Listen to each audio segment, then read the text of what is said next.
It's time to play Hardy Boys meets Reverend Werewolf. Let's get into it.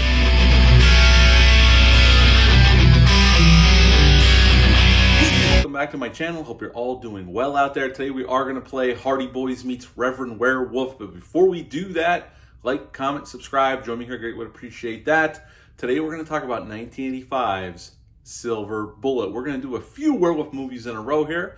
I love werewolf films. Unfortunately, there's only so many good ones, and let's see if this is one of them. Now, this film dropped on October 11th of 1985. It's rated R, had a budget of $7 million, and upon release, it only made a little over $12 million. Now, this movie is based on a book by Stephen King called Cycle of the Werewolf. Now, there's a few differences. I've never read the book, but the one I do know for sure is the book takes place over a year, where this takes place over like a summer through the final night is on Halloween night. So they shortened the time span on this. Other than that, I don't know the other differences. Again, I've never read the book. Now, this film originally was supposed to be written and directed by none other than Phantasm's Don Coscarelli. He actually did come in. He worked on the script. He actually did shoot some of the film, but then he left the film because he was having creative differences with Dino De Laurentiis, who was the producer on this film. This film was shot in and around Wilmington, North Carolina, only a few hours from where I'm standing right now.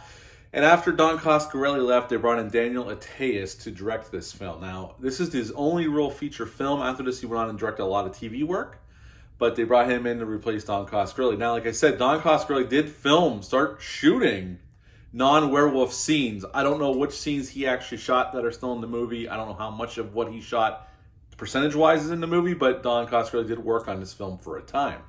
Now, in this film, we got Gary Busey as Uncle Red. We got Corey Haim as Marty. We got Megan Follows as Jane. They are brother and sister. Everett Mcgill plays Reverend Lowe. And the great Terry O'Quinn plays Sheriff Joe Haller.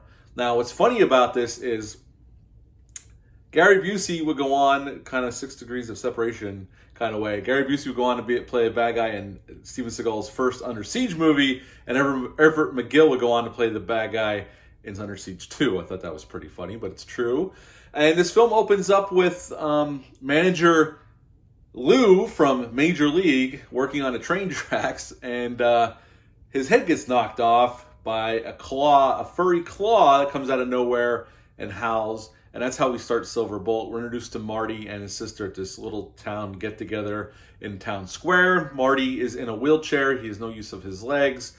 And this is a big point of contention and a little bit of friction between him and his sister, because his sister feels like she always got to take care of him.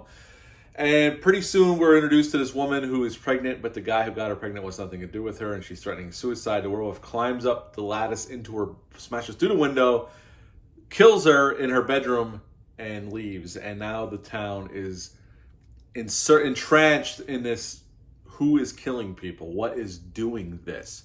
And what really sets the town off is when Marty's friend, who he was flying kites with, decides to stay out a little later than he should, and his body is found by the sheriff all torn apart. We do not see it, but the look on Terry O'Quinn's face says it all in this scene.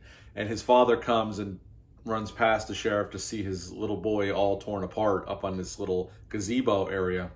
And this is what sets the town off. This is definitely the spark that lights a fire under everybody's ass, because now some of the men in town basically get everybody up into a frenzy, into a posse after this boy's funeral, and they're going to go out in the woods and hunt this, whatever this is at night that's doing this. Now, if you've ever seen Silver Bullet, you know Reverend Lowe is the werewolf. They try to hide it a little bit in the beginning, but pretty quickly you figure out, or they show that it's Reverend Lowe.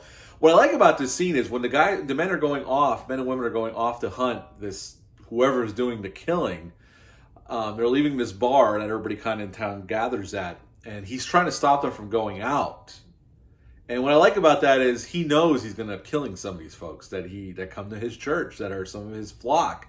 And I always liked that. Now, later on, they throw all that, any guilt he might have, right out the window, because he just becomes plain evil. But at that point, you can still tell that he's bothered by what he really is. And he's trying to save as many town folk as he can. But again, like I said, pretty soon after this, he goes full on evil, and he just starts killing whoever, especially he sets his sights on Marty, because Marty knows Marty and his sister Jane know who the werewolf is, Reverend Lowe, because Marty injures the werewolf one night when he's setting off fireworks by himself over this pond on this bridge, And the werewolf comes out after him in a pretty cool scene, and he fires a rocket at him, hits him in the eye, and he takes off. And Jane listens to Marty's story and helps him try to figure out who it is in town. And pretty soon she figures out that it's Reverend Lowe. And this is where they bring Uncle Red into it. Now, he doesn't buy it at first, but he goes to the sheriff, and that's when we see the sheriff get his head bashed in with a baseball bat. And it all culminates on Halloween night. Uncle Red gets their Marty and Jane's parents out of town, and they melt down their silver necklaces into a silver bullet, and they sit up all night. Finally, the werewolf attacks, and they shoot it in the eye. Marty gets the bullet, shoots the werewolf in the eye after it's thrown around Uncle Red around the room, and the werewolf regenerates into Reverend Lowe, and the threat is over, and that's how the movie ends. And that is pretty much Silver Bullet.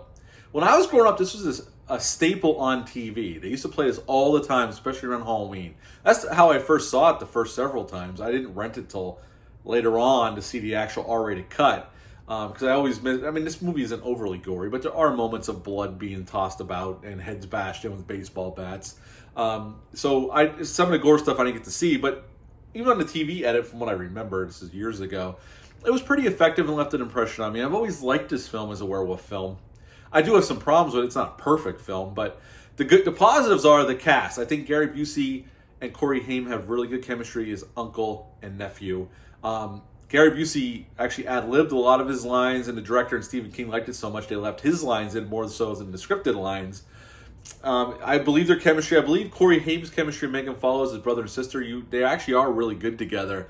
And I do buy them as brother and sister. Everett Mcgill is great as Reverend Lowe. I mean, he's always one of those actors, whenever he shows up, he's pretty damn good. I mean, he'd be in People Under the Stairs for Wes Craven, Under Siege 2, as I already mentioned. He was in Heartbreak Ridge, playing opposite of Clint Eastwood as his rival.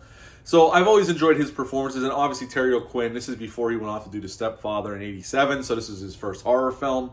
And he's good here as the sheriff. He's only in the movie maybe 10 minutes total, but he's good with what he's given to do. And I always remember his performance in this movie. I think the movie, it's only like an hour and 30-some minutes long, so it moves at a brisk pace. So there's not a lot of fat here.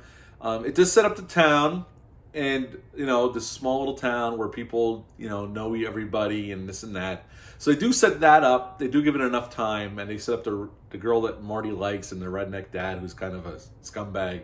And his death's pretty cool, and his growing house, that's pretty cool. And also, one of my favorite scenes is when the posse does go out into the night to hunt whoever is doing the killing. They end up in this little gulch area, and it's foggy up to like their stomachs. And the werewolf shows up and starts killing them one by one. That is a very cool, effective scene. This movie's not overly scary. I think there's a few creepy scenes. That is one of them. The other one is the nightmare. There's a nightmare sequence. Reverend Lowe is actually having this nightmare sequence where he's in church giving this sermon, and all of his parishioners start changing into werewolves. And that scene always left an impression on me as a young man. And it still is it's a very kick-ass scene. It really is. There's some striking imagery here. I don't think the movie's all that greatly directed. It's okay. It's competently directed, and they do be able to build some atmosphere here and some creepiness. Again, it's not scary. Maybe to a young kid it would be scary, but not at this point in my life. It's not really scary. Some of the drawbacks are probably my number one thing is the werewolf design. I think, and that was one of the big point of contentions with why Don Coscarelli left. The werewolf was taking way too long to design, and when it did show up, it does look almost like a bear almost. If it didn't have the snout and the teeth, you would think it was a goddamn bear. So the werewolf design never was that impressive. Some of the transformation effects, although it doesn't go full transformation like American Werewolf in London or The Howling, is nowhere impressive as those two films. But when it does happen, you do see his face changing. It is pretty well done. It's just the finished suit itself is not that impressive. And that's probably my one big negative about this film, if I had to have one. That, and even though Reverend Lowe shows remorse early on in the film for the first half of the film, and maybe this is just the beast getting the better of him, later in the film he goes full psycho. Like, he wants to kill Marty because Marty knows who he is and he can't be found out. And he's justifying why he's killing people in the name of Jesus Christ. And it's a stretch. It really is a stretch. Even as he's saying it, giving this monologue to Marty on this covered bridge when he's trying to kill him right there in broad daylight before Marty yells for the farmer to come help him. it's a stretch. So even that scene's a little much, I would think. I mean, Everett McGill's selling it, but it's complete bullshit. But overall, I've always enjoyed this film. It's like a comfort food movie for me. I've always enjoyed it. It's a movie I could put on at any time. It's a brisk watch. It's not perfect by any means. It's just one of those films where I think the cast is really good. I think the pace helps this movie and some of the atmosphere they create. And just the setting of this small town reminded me a lot of my small town growing up. So yeah, it always clicked home with me. I've always enjoyed this film. Again, it's not perfect, but it's one of those werewolf films, one of those horror films that it's just one of those movies I can just put on, sit down and relax and enjoy myself for an hour and a half. And just for that, I would give it an 8.5 out of 10. Again, this isn't our best werewolf film. There's a handful of other werewolf films that are much better than this. It's just the cast, the chemistry, the setting. I just really like this film. I've always have. So yeah, 8.5 out of 10 for Silverbolt. Have you ever seen this film? Leave a comment down below. Let me know. Hit the thumbs up and subscribe button. Share this video. I greatly would appreciate that. I'm going to have a review for Dog Soldiers coming up. I'm going to re-review American Werewolf in London. We'll have my Halloween franchise timeline review part 4, which will be the Rob Zombie films. Many more cool shit coming up. So stay tuned. Come on back and check it out. But until next time, bye.